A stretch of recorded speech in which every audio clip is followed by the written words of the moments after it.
Olá, pessoal. Eu sou a Lívia Solon e esse é o Café Sem Pressa, o podcast onde desaceleramos juntos para saborear conversas profundas e inspiradoras. Aqui o ritmo é diferente. É um espaço para deixar as preocupações de lado, refletir sobre a vida e explorar temas que nos ajudam a crescer com propósito. Hoje teremos uma conversa que promete ser muito emocionante, inspiradora, mas muito cheia de aprendizado. Vamos falar sobre um projeto do Fraternidade Sem Fronteiras e conosco aqui temos duas voluntárias. Lívia Gonzalez, que tem 38 anos, trabalha com cultura e felicidade organizacional, o que eu achei incrível isso. Possui MBA em Felicidade e Cultura Organizacional, possui uma especialização em neurociência para negócios e esteve na África agora no mês de junho de 2024. E também a Taina Pessoa, que é minha amiga de Brasília, maravilhosa, com 36 anos. E no ano passado ela decidiu iniciar um 2024 diferente. Ela passou o ano de 2023 inteiro se preparando para essa missão e no dia 2 de janeiro embarcou para o primeiro destino em Moçambique, na aldeia de Matuba. Se eu errar o nome, vocês me corrijam depois. E lá ficou por 3 meses, até receber um convite especial para iniciar um trabalho no campo de refugiados Dzaleka, no Malawi. Era um país até então desconhecido para ela e que nunca havia imaginado morar e nem fazer um trabalho voluntário dentro de um campo de refugiados com 56 mil refugiados que foi construído há 30 anos para acolher 400 pessoas vindas do massacre de Ruanda em 1994. Meninas, muito obrigada por estarem aqui hoje, ajudando a gente a explorar esse assunto tão especial. Eu falei que hoje eu ia vir sem rímel, mas eu tive que gravar antes, então eu pus o rímel, mas eu acredito que até o final não vai ter nada de rímel e sim uma maquiagem muito borrada. Meninas, vamos lá. Eu quero que vocês comecem falando, Lívia. Vou te chamar de Livinha, minha xará. Como você tomou essa decisão de ir? Quanto tempo levou entre a decisão e a ida? E quanto tempo você ficou lá? Primeiro, boa noite. Eu não sei que horário as pessoas vão estar ouvindo isso, mas a gente está gravando à noite. Isso. Engraçado, foi um processo muito curioso, porque há muitos anos atrás, quando eu era jovem, assim, 20 anos, 19, 20 anos, eu tinha esse sonho de fazer trabalho humanitário na África. Mas eu até cheguei a trocar alguns e-mails com uma instituição, mas não deu certo. E eu logo comecei a trabalhar, na verdade eu já trabalhava. E a vida vai seguindo. No final do ano passado, eu resolvi tirar um ano sabático. Então, 2024 era para ser um ano sabático, que acabou se transformando numa transição de carreira. E aí, pela primeira vez parada, sem trabalhar desde os 17 anos, eu pensei, agora eu vou realizar todos os meus sonhos, pagar algumas promessas, junto com essa transição de carreira. E aí eu pensei em janeiro, logo em janeiro eu já pensei sobre um trabalho humanitário e não toquei mais no assunto. Quando foi fevereiro, o meu cunhado, meu concunhado, falou: Olivia, você não sabe o que eu vou fazer em junho e julho. Eu vou fazer um trabalho humanitário na África, como médico, porque ele é médico, ginecologista. Aí eu falei: eu vou junto, na hora. E aí ele falou: sério? Eu falei: claro, se eu não for agora, não sei quando que eu vou conseguir. Então, o processo de decisão foi rápido. E aí eu tive desde fevereiro para me preparar. Então, a partir de fevereiro, ele já me incluiu no grupo de estudos, de discussões. A gente fazia calls com alguma frequência. E a gente partiu dia 29 de junho, rumo ao Malawi. Tá. Eu não vou perguntar quanto tempo você ficou lá, porque você está aí, né? Pessoal, a Tatá tá lá, ela tá no campo de refugiados. Eu já introduzi mais ou menos a trajetória dela, como ela foi parar lá. E eu quero saber o seguinte: vocês conheceram lá? Lá. Começa a Tatá falando como foi a sua chegada e com que você se deparou assim que você chegou. Olá, pessoal. É uma imensa alegria estar aqui participando, estar falando um pouquinho para vocês dessa experiência que está sendo incrível, super enriquecedora. A primeira impressão, ela é muito chocante, de verdade, assim. A gente chega e vê uma situação até então só vista em filmes e poucos livros escritos sobre. A gente se depara com pessoas morando em tendas. Além disso, a gente se depara com uma quantidade de crianças impressionante. Para vocês terem ideia, hoje o campo de refugiados ele tem 56 mil pessoas e ele foi construído para receber 400. Um dado super chocante e não feliz em passar ele para vocês é que a ONU, quando ela construiu esse campo de refugiados, para exatamente como você deu a introdução, Livinha, receber os refugiados do massacre de Ruanda, ele era para 400 pessoas, para passar ali em torno de uns 3, 5 meses. E ele hoje tem 56 mil pessoas. Ele é o único campo de refugiados da ONU que não tem saneamento básico. Então a gente vive aqui dias de lutas diárias, porque hoje a maior crise, o que mais afeta hoje a África em si, aqui o Malawi, é a falta de água e a falta de comida. E vocês vivenciam também, né, esses desafios? Muito. Aqui a gente trabalha em prol deles, né? Então a gente vivencia essa parte mesmo assim da falta de saneamento. Então a gente está sempre fazendo campanhas para a construção de poços. A gente tem as escolas, né, que elas empregam algumas pessoas. Então essas pessoas estarem empregadas, elas conseguem manter as suas famílias e assim elas conseguem se alimentar, alimentar seus filhos. Além disso, a gente tenta dar um máximo de qualidade de vida. Lívia teve aqui, acho que ela pode contar um pouquinho também da experiência, mas a gente, além de fazer poços, a gente constrói casas, a gente constrói escola, a gente tem um projeto lindo chamado Mães do Campo, que são mães que trabalham na agricultura para exatamente sustentar os seus filhos e por aí vai. Lívia, quando você falou eu vou, você sabia o que você faria exatamente lá? Onde você ficaria? Como é que foi? Não, acho que a gente não sabia nada exatamente como era.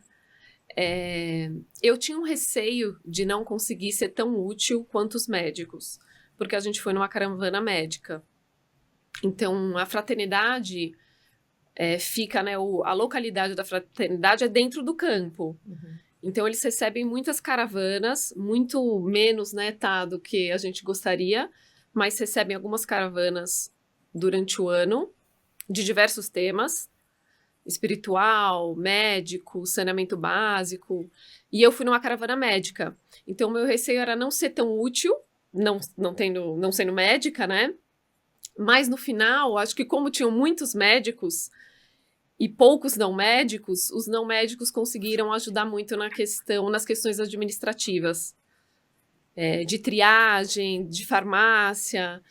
Então, eu já estava com essa ideia na cabeça, mas assim, é um cenário completamente diferente de tudo que a gente vê no Brasil. Então, preparado mesmo, eu acho que ninguém tá. Por mais que a gente fizesse diversos calls sobre o assunto, reuniões e trocasse muito no grupo, quando a gente chega lá, é um cenário muito diferente. E vocês terminam vivenciando também essas condições precárias que eles estão vivendo lá, vocês também vivenciam a falta de água. Como é que fica esse suporte para vocês? Quer falar, tá? Pode Por ser. exemplo, internet, água, banho, alimentação. Como é que fica essa questão? Eu pergunto isso porque eu acredito que muitos dos nossos ouvintes que têm vontade de ir, eles entram nesses pormenores, né? A cabeça começa a funcionar. Tá, eu vou chegar lá para ajudar, mas como que estará a minha situação para ajudar? Ah, não, a nossa situação, né, tá, é uma situação muito mais privilegiada do que eles. Porque o alojamento da fraternidade tem uma estrutura. Uhum. Então, assim, a gente tem saneamento, água encanada, não tem água quente, mas tem água encanada. Se você quiser tomar banho de água quente, dá para esquentar a água. E são quartos amplos, com beliches, separados, um para mulher e um para homem, com um banheiro para mulheres e um banheiro para homem. Então, assim, na verdade, a nossa situação era muito boa, era tranquila. Lógico, né? Pensando isso dentro de um alojamento, dentro de um campo de refugiados. Exatamente. Então, a gente estava num lugar seguro, limpo e com uma mínima infraestrutura. Mas, assim, as pessoas têm que ter uma noção que elas não vão para um hotel. Claro. Então, assim, tem que estar disposto a passar um mínimo de um perrengue. Então, mas que se tornam momentos alegres, porque a gente ficava tão feliz ao final do dia que a gente estava conseguindo ajudar, mesmo sendo um grão de areia, Uhum. que a fila do banho era Divertido. motivo de risada. Tatá, fala pra gente como é que foi essa sua trajetória aí na África, porque o campo de refugiados é a sua atual, é onde você tá agora, certo? Mas antes você passou por Exato, outros lugares. Fala pra gente como é que foi. exato. Antes do campo aqui, eu passei por Moçambique, né? Já tinha ido a Moçambique algumas vezes em missão humanitária.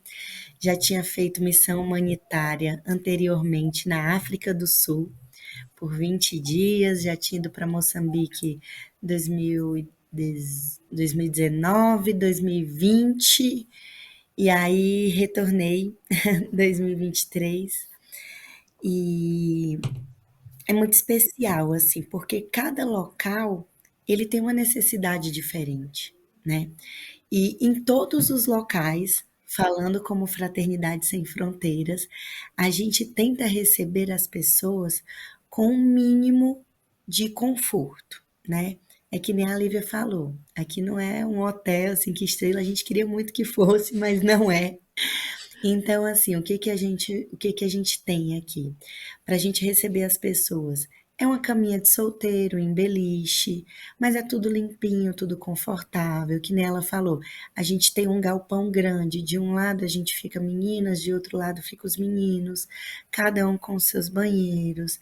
A gente se preocupa muito, assim, com essa questão da alimentação. Então, assim, quem vem, seja do Brasil, seja de outros países, para ficar aqui fazendo um trabalho mesmo, voluntariado, a gente tenta adequar a alimentação, né? A gente tenta ali fazer o café da manhã, o almoço e o jantar, sempre para poder seguir aí, para que a pessoa não venha a sofrer, né? Fazendo, a pessoa já sai da sua casa, do seu conforto, do seu lar, para vir fazer um trabalho humanitário. Então a gente faz o máximo que a gente pode com a estrutura que a gente tem para poder dar um mínimo de conforto, né? E tem os perrenguezinhos, por exemplo, o banho aqui, ele tem um chuveirinho que sai com água gelada, que a gente tem ali a nossa caixa d'água. Mas se você quiser um banhozinho quente, você vai pegar o baldinho e vai tomar o banho de caneca e tal. Então é um perrenguezinho. Acontece. Às vezes você acorda um pouco mais cedo do que de costume, porque aqui, dependendo do período, o sol nasce muito cedo e o calor já nasce muito com o sol. Quando não, é as crianças já chegando correndo cedo. Então, assim, tem os seus perrengues, mas que tudo vira festa, tudo vira alegria, até mesmo o fato da gente ou tá com muito calor, ou tá tomando banho né, de canequinha, tudo vira motivo de risada e a gente vai seguindo aí. Lívia, quando você chegou lá, você se encontrou então em que você seria útil? Quando eu saí Qual foi o daqui, seu trabalho lá? então, antes de eu sair daqui, o coordenador da caravana, o Marcelo, tanto ele quanto o meu cunhado Wagner, eles falavam muito sobre eu tocar a farmácia.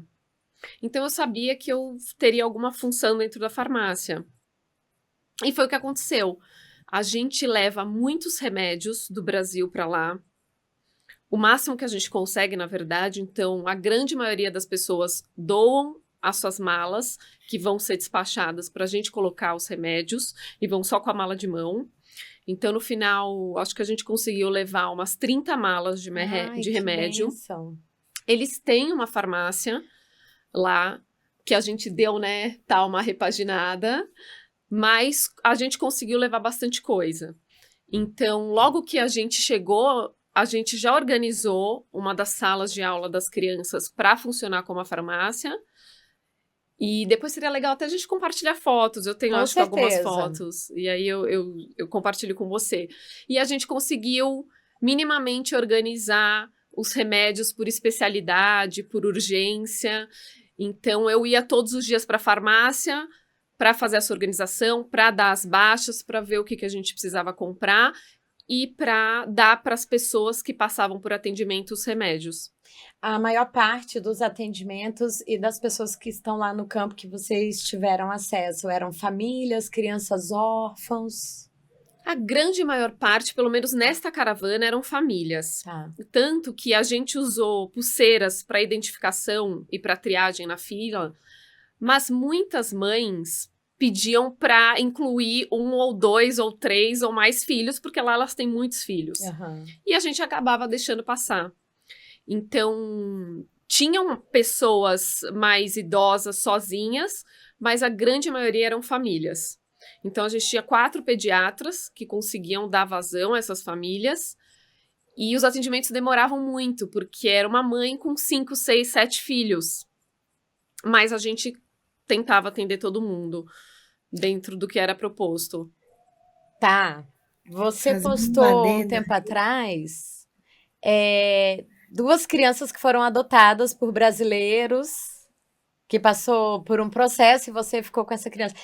Você aí tá lidando com muitas crianças órfãs? Muitas, muitas. Aqui a gente tem. Só para situar um pouco, para quem não conhece o Malawi, né? O Malawi é um país pequenininho, então, assim, às vezes a pessoa olha o mapa da África e não consegue ver o Malawi. O Malawi, só para vocês terem ideia, ele é o 4º país mais pobre do mundo. Então, imagina-se que um país onde tem uma pobreza imensa, dentro dele se ainda tem um campo de refugiados, que é um local onde as pessoas saem do seu país pelo motivo da guerra. A maior parte das pessoas que a gente tem aqui é da República Democrática do Congo, do Burundi, de Ruanda, de Uganda. Esses são a maior quantidade de nacionalidades que a gente tem aqui. E eles vêm fugidos de lá para tentar uma vida melhor aqui. Você vê, a gente nem ouve Só falar que ainda em guerra, né, nesses países. E são guerras sem fim, né? sem fim. São A conflitos guerra de armados, desculpa, tá, que ocorrem há quase 20, 30 anos e são subnoticiados. Subnoticiados, exatamente. É bem isso. E para vocês poderem entender ainda mais, né, sobre essa região aqui, eles vêm para cá por quê? Vou dar um exemplo, tá? Para vocês poderem entender melhor. É o seguinte: imagina que eu sou lá da República Democrática do Congo e aí a guerra lá tá acontecendo, mataram a minha família, mataram meu pai, mataram minha mãe e eu me vi sozinha ali com meus filhos, resolvi fugir. Saí do país, fui no Burundi, que é o país do lado. Cheguei lá, o Burundi falou: eu não recebo refugiado, aqui você não pode entrar.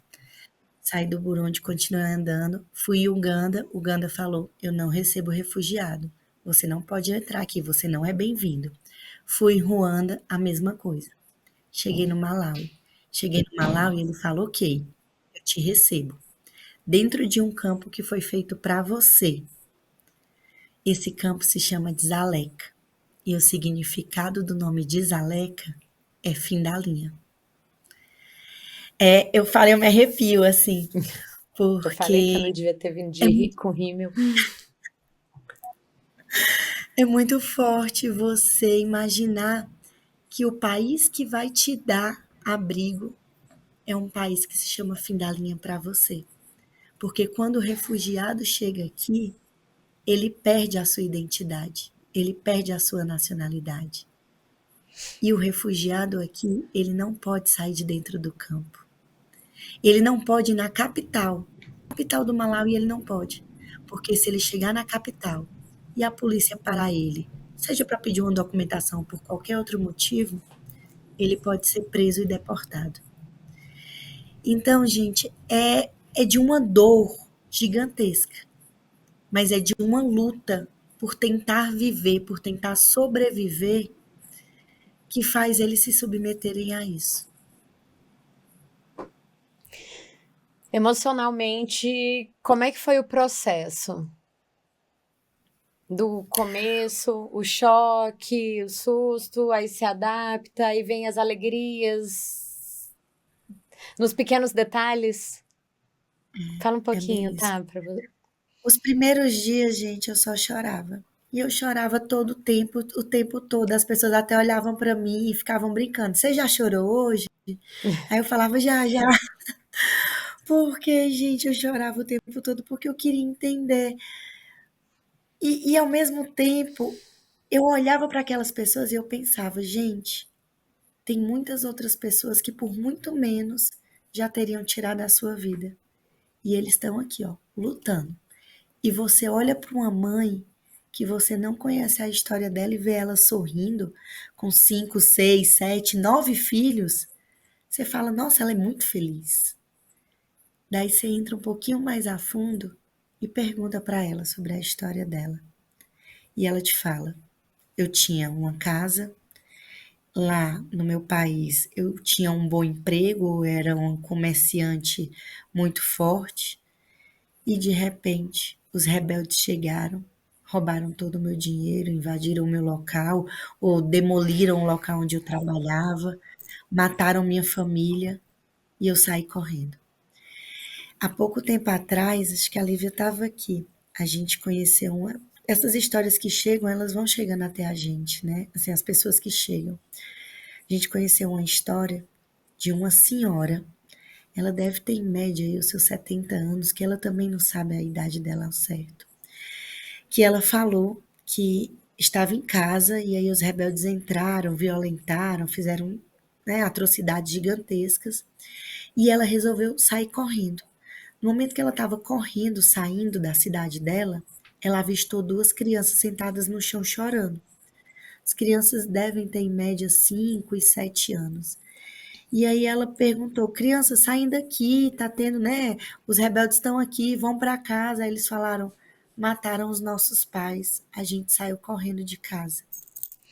E essa senhora, na sabedoria dela, num coração gigantesco, pegou essas duas crianças que ela nunca viu na vida, segurou na mão de cada um e falou, vocês vão comigo. Ela não sabe o tempo que ela demorou para poder chegar aqui, mas pelo período que ela conta, que ela esteve lá, e pelo período que ela deu entrada aqui, que quando eles chegam aqui, eles vão até a ONU, né, fazer o cadastro para dizer que chegaram, porque a ONU disponibiliza tendas. A gente acredita que ela passou 7 meses andando com Nossa. essas. Você tem noção que é você. Ela já é uma idosa, duas crianças que ela nunca viu na vida. Ela falou que ela tinha um pouco de dinheiro que ela conseguiu ali levar, só que depois foi acabando e ela ia, ela pedia alimento e as crianças se machucavam. Uma das crianças tem até o pé bem ferido, sabe? A gente trata, mas é meio que uma urticária bem grande assim. E ela veio com essas crianças. Então, gente, Nossa. não tem nada que explique o agir de Deus nesse lugar. Com certeza. Lívia, além dessa história que foi marcante para vocês, me fala um pouquinho dessa questão emocional, como que foi para você? Como a Tá, os primeiros 5, 6 dias, acho que eu chorava toda noite. Para não chorar de dia, a hora que a gente ia dormir, que normalmente a gente ia dormir cedo. Porque eu choro nas postagens dela, tá? Aí eu chorava quietinha no travesseiro. E você chora pelo todo, mas você chora por histórias muito particulares, assim, que você se apega, né? Então tinha um menino que tem até hoje, a gente fala muito sobre ele no grupo, que é um menino albino, e tem muito albino lá. Depois a Tá pode até falar mais sobre esses números, mas ele tem um câncer que começou como de pele aqui, né, e foi se espalhando, e ele tem dores horríveis, ele vive à base de morfina. E quando eu cheguei lá, eu ficava infernizando os cirurgiões para falar, tem que operar esse menino, tem que operar esse menino. E toda noite eu ia pensando em todos os casos, mas no menino. Então você vai vivendo observando essas situações, e não tem como você não se emocionar.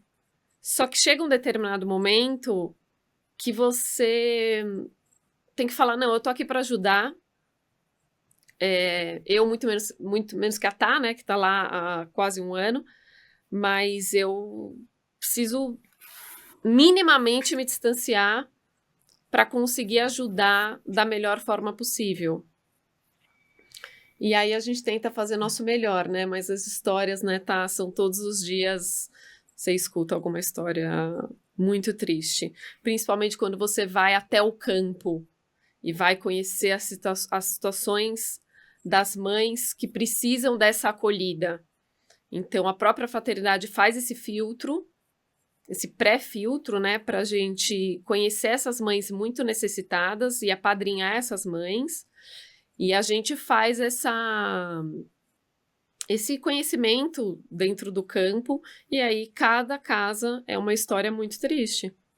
Alguma criança que você quis trazer? De adotar, você diz? Eu acho que não, porque a minha filha já tem 11 anos e eu considero essa parte da maternidade resolvida. Mas eu tenho uma amiga que eu tentei convencer aí comigo e ela falou, não, eu adotaria umas 10 crianças, eu voltaria com umas 10 crianças. Mas a gente abraça e beija a criança o dia inteiro lá, né? Tanto que meu cunhado até tirava sarro, ele falava, a gente vai chegar e vai ter que tomar remédio de sarna, porque as crianças têm muita sarna. E eu falava, tudo bem, a gente toma, tá tudo certo. Mas uma história que me tocou bastante foi uma dessas casas que a gente foi visitar, e uma mãe que já tinha 5, 6, 7 filhos, viu também uma moça na rua abandonada, e ela notou que essa moça era neurodivergente, tinha alguma questão, adotou essa moça, e pedia muito a nossa ajuda para incluir essa moça dentro das mães do campo, para ela poder trabalhar, ganhar as refeições da fraternidade, participar do momento da oração. E na hora eu não consegui, e chorei muito, muito, muito pela situação dela, apadrinhei, e no dia seguinte ela já estava na oração, e no outro dia, e todo mundo falava, Lívia, você fez diferença na vida dessa moça. Ah, meu Deus do céu, haja coração. Ai, eu chorando aqui, ó. Tatá, a ideia era ficar sem prazo de volta porque você largou tudo. Eu acho que é importante falar para o público isso. A Tatá trabalha. Fala você. Ela largou tudo no Brasil. Ai, gente, meu Deus. Ai, vamos porque lá. ela tá vivendo um dia de cada vez lá e tá indo. Eu acho que agora, quando ela parou para refletir, né?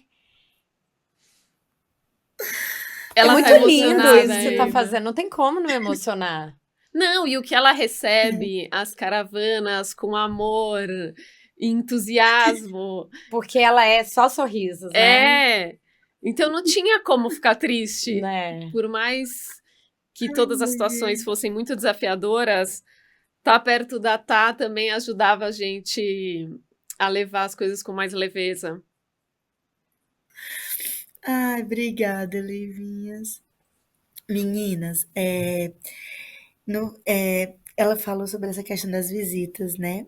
Aqui no local onde a gente mora, que a gente recebe as caravanas, é um local um pouco reservado. A gente fica dentro do campo, porém a gente sai com os caravaneiros para visitar as casas, as tendas das pessoas.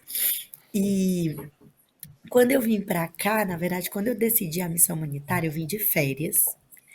E aí eu falei o seguinte, conversava com Deus, né? Falava, Deus, se não for para eu ficar, faz com que aconteça algo que, tipo, o Senhor me mostre que não é para eu ficar, que é para eu ir embora. Ninguém não vai nem saber, eu tô de férias, vou voltar, tá tudo certo. E nada acontecia. Todo dia eu conversava com ele, eu falava, e aí, Jesus, não vai acontecer nada mesmo assim? Me dá a É dica. pra eu ficar mesmo? É pra ficar mesmo? Sabe aquele negócio que você quer, mas você não acredita ainda no momento? E aí, e minha família, tipo, sempre achando assim, ah, Taina, mais umas férias na África, lá vai você de novo, nananã e tal. Eu, aham, tá bom. Vim eu com 2 malas, né, e tal, só. E, gente, eu juro pra vocês, quando foi se aproximando a data do fim das minhas férias, eu liguei pro meu diretor, na época eu trabalhava numa grande indústria farmacêutica, eu trabalhava aí na segunda maior indústria farmacêutica do Brasil. Eu liguei para ele, eu falei, ó, tô aqui na África e não volto. Ele ficou calado um tempo, respirou fundo. Aí ele falou, eu sabia que isso um dia ia acontecer. E daí eu desabei em lágrimas e tudo. E foi nesse momento que eu falei, obrigada, Deus. Porque todas as dúvidas que eu tinha, ela veio através de uma confirmação tão simples, né? E quando eu liguei para as pessoas para poder contar, até quando eu falei com você, Livinha, aí, que eu contei, você falou, amiga, isso é muito a sua cara. É muito. É Então todo muito. mundo sabia, só eu que não sabia. E, gente, eu não vim com expectativa de tempo. Eu sempre pensava o seguinte: eu vou ficar aqui até quando eu for útil no trabalho. Então, enquanto eu tiver algo que eu puder agregar, eu vou estar. E nessa brincadeira nós já estamos chegando a 1 ano. Nossa, Ai, gente. Lívia, você faria de novo? Claro, com certeza. Inclusive, a gente se reúne com alguma frequência, fala muito no grupo, e a gente já está programando as próximas caravanas para o ano que vem. Então, confirmadas, a gente tem uma caravana em março, caravanas médicas, tá? Então, a gente tem uma em março, uma em junho ou julho, se eu não me engano, e uma em setembro.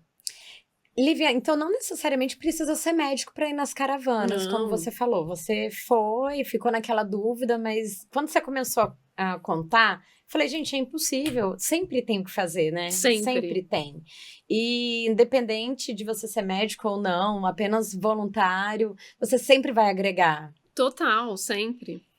Eu queria que você falasse alguma coisa para as pessoas que estão nos ouvindo e que de repente isso já passou na cabeça, mas de repente, é muito distante isso. A gente escuta falar muito sobre fraternidade sem fronteiras, mas para alguns é uma situação distante. Eu queria que você desse essa inspiração para outras pessoas irem. Por exemplo, você ficou um mês lá. Tem um prazo certo? Você pode ir um mês, você pode ir um tempo menor, o tempo maior, a gente já dá essa inspiração para o pessoal. Olha, eu acho que falando de prazo, não tem nada muito escrito em pedra. As caravanas duram de 11 a 15 dias, normalmente. Eu fiquei mais porque eu acabei esticando e fui para outro país. Mas veja, que tá lá quase há 1 ano. Menos eu acho que não dá para ficar, porque normalmente a gente vai em caravanas. Uhum. E a caravana tem esse prazo estipulado já do Brasil. Mas olha, foi uma experiência muito, muito transformadora. Esse retorno faz com que eu fale errado às Pode vezes. tirar um fone. É, Pode tirar um. Se te facilitar, Vamos pronto. ver, vamos ver. Então eu indico para todo mundo, porque eu acho que assim, a gente ajuda o próximo, mesmo que seja de uma maneira muito menor, muito menos impactante do que a gente gostaria, e a gente sai de lá Muito maior. muito maior, transformado. E é engraçado porque no final da nossa caravana, os médicos estavam um pouco frustrados de não ter conseguido ter feito tantas cirurgias como eles gostariam, de ter ficado pouco tempo, a gente queria ter ficado mais, a gente queria ter atendido mais pessoas. E aí, na última oração, uma das líderes, na verdade, a moça que era líder do coral, né, tá? Raíssa. Ela falou, vocês não têm ideia o quanto vocês impactam a nossa vida e esses remédios que vocês deixam não são para agora, são para depois. São para quando a gente precisar, porque eles não têm acesso ao hospital. É isso que a Tá falou. Eles não podem sair do centro. Então, aí você vê realmente que o nosso trabalho faz sentido. E teve um momento que a gente tava, que eu nem comentei isso com a Taina lá, mas que a gente tava todo final de noite, depois do jantar, a gente se reunia e conversava, o nosso grupo, né? Como que tinha sido o dia, os melhores momentos, as situações mais desafiadoras, o que que a gente podia fazer melhor no dia seguinte, como que a gente podia organizar melhor, os remédios que faltavam. E em algum momento, eu não lembro que dia, mas eu olhei aquele pessoal que, né, eu mal conhecia, tinha acabado de conhecer, e eu fiquei assim, sabe quando você sente que você não gostaria de estar em nenhum outro lugar além de ali naquele momento? Então, e são raras essas sensações, né, na vida. Na vida. E eu falei, nossa, é sobre isso. Então, eu incentivo todo mundo aí, porque eu acho que é uma situação transformadora e a gente realmente impacta a vida das pessoas de forma positiva. E eu acho que para a gente sair também um pouco da nossa bolha e ver como o mundo é grande e como os nossos problemas são pequenos e como a gente pode ajudar muitos lugares, de pouquinho em pouquinho, um passo de cada vez, né? Eu acredito que essa sensação de poderia ter feito mais é normal, né? Acho que Sim. todo mundo que sai de lá quando volta deve estar com esse sentimento, meu Deus, eu queria tanto ter feito mais. Tata, me É conte tão aí verdade. você. Ai, me conte Eu só você sobre choro, essa gente, aqui. questão. Ó, pra a gente, né, falando que como lá não precisa de muito, a Tata foi com 2 malas e tá lá 1 ano. Tá, eu quero que você É, fale, é, dê esse incentivo pro pessoal que tá ouvindo a gente, tá? Pra poder ir. Eu vou deixar o Instagram de vocês duas aqui embaixo pro pessoal poder procurar vocês que, se precisarem tirar alguma dúvida. Tá, eu quero também saber o seguinte: tem vontade de trazer um pacotinho junto com você? Aliás, você pretende voltar? Né? ai, gente, vou começar pelas primeiras perguntas que estavam mais fácil, que essas últimas aí ficaram um pouco complicadas. Amiga, fica à vontade para Então, responder. não é, eu não sei ainda quando eu volto. Eu quero muito ir no Brasil agora entre janeiro e fevereiro, tirar os diazinhos, descansar, ver a família. Tô com muita saudade, meus amigos, abraçar apertado, mas eu não sei ainda como será. Sobre levar um pacotinho. Eu acredito muito que o nosso filho, seja ele gerado, seja ele adotado, é ele que nos escolhe. E eu ainda não consegui escolher uma única criança. Então, eu até brinco, dizendo que pode ser no Brasil, assim, porque é um amor que ele vai só crescendo. Então, eu ainda não sei. E sobre o convite, né? Gente, é uma experiência que é difícil em palavras a gente conseguir falar. Aqui a gente fala muito que aqui é um hospital. Tem gente que chega aqui com doenças na alma, no coração, na mente, doenças gravíssimas, e sai daqui 100% curado. Porque a sua cura, ela vai um pouco além. Existem outras pessoas que chegam aqui com aquela gripezinha leve, com aquela doença pequenininha, e que vem que recebe tanto amor, recebe tanto carinho, recebe talvez o afago que nunca recebeu na vida, e que também sai daqui curado. E existem aquelas pessoas que chegam aqui na UTI, que essas a gente faz questão de segurar pela mão, de estar junto, que recebem a sua pílulazinha, recebem ali o seu intravenoso do tratamento e que precisam ir embora para poder ou retornar ou levar adiante tudo que viveram. Então, esse grande hospital que se chama Malawi, ele está aqui para receber qualquer pessoa com qualquer momento da vida que esteja vivendo. Ah, eu tenho um filho pequeno, traga o seu filho pequeno, a gente tem estrutura de receber. Ah, eu sou muito idosa. Nós acabamos de receber uma senhora de 86 anos na caravana pedagógica. Ela foi professora, já é aposentada há muito tempo e esteve aqui com a gente. Ah, mas eu tenho certas dificuldades, eu tenho intolerâncias, a gente se adapta. Venha viver, porque eu acho que quando alguém sempre me pergunta, Taina, é melhor eu mandar dinheiro ou eu ir? Eu falo, venha, porque não tem dinheiro enviado que pague a experiência de viver isso aqui. Então, se você tem isso no coração, se você tem essa sementezinha, se você tem a possibilidade, a oportunidade, enquanto vida, de vir viver uma missão humanitária, um voluntariado na África, venha. Tatá, eu ia pedir a mensagem final, mas eu acho que você fechou com chave de ouro. E meninas, eu vou falar uma coisa pra vocês.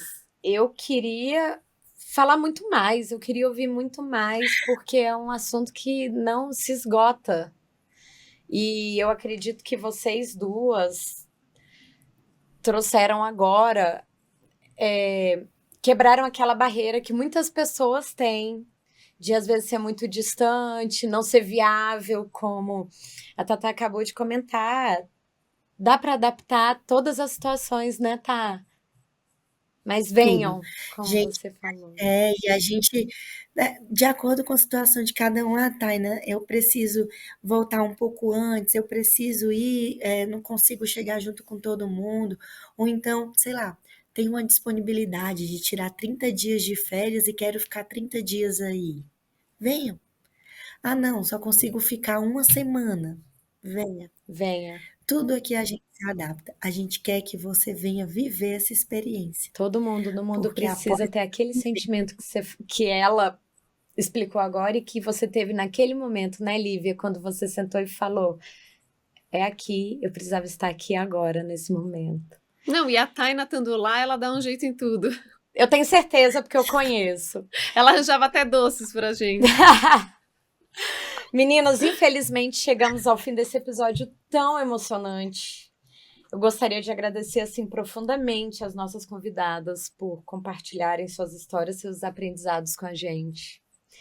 Foi uma conversa muito rica em emoção, eu me segurei muito sobre essa realidade que vocês vivenciaram lá e muito mais que isso, essa lição de amor e doação. Que muitas pessoas vejam que é possível ajudar estando lá, mas não só estando lá, daqui também, né? Chegou naquela situação que eu não tenho como ir, daqui muita coisa pode ser feita. Qualquer coisa, aquele grãozinho de areia, o apadrinhamento, que é muito importante. É muito importante. Eu espero que esse episódio tenha tocado vocês, tenha tocado seus corações. Se você conhece alguém que pode se beneficiar desse conteúdo, compartilhe esse episódio. Quanto mais espalharmos essa informação, mais poderemos construir uma corrente acolhedora. Não se esqueça de seguir o nosso podcast para não perder os próximos episódios. Obrigada por nos acompanhar. Até a próxima com mais doses de café sem pressa para você. Tatá, muito obrigada por ter entrado agora. Tá tarde aí já, né? Aqui já vai dar 1h da manhã. Ó, gente, ela ficou aqui só por conta da gente, mas assim, agradecimento infinito a você, tá? Mas eu sei que você faria 1000 vezes mais que a gente conhece. Livinha, foi um prazer te conhecer. E eu vou colocar o Instagram de vocês duas, caso as pessoas precisem de alguma informação e tal. Obrigada de verdade, meninas. Beijo gigante no coração de vocês. Obrigada, foi um prazer. Beijo, beijo, beijo.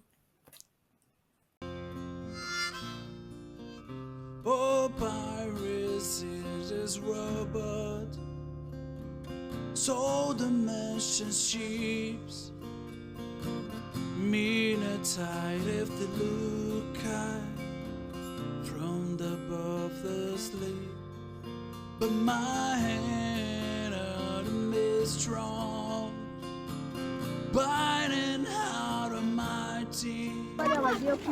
Beautiful É assim que eles fazem para poder pegar água.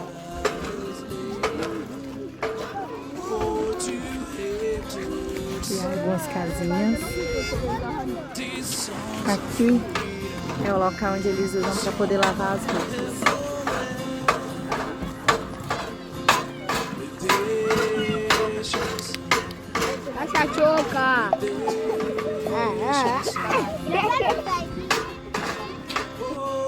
Essas são as tendas que eles moram. Aqui tem um papá cozinhando, fazendo um pouco de comida que ele tem. E aqui acaba a tenda. Essa é a casa dele. Assim como as outras.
Oh, to hear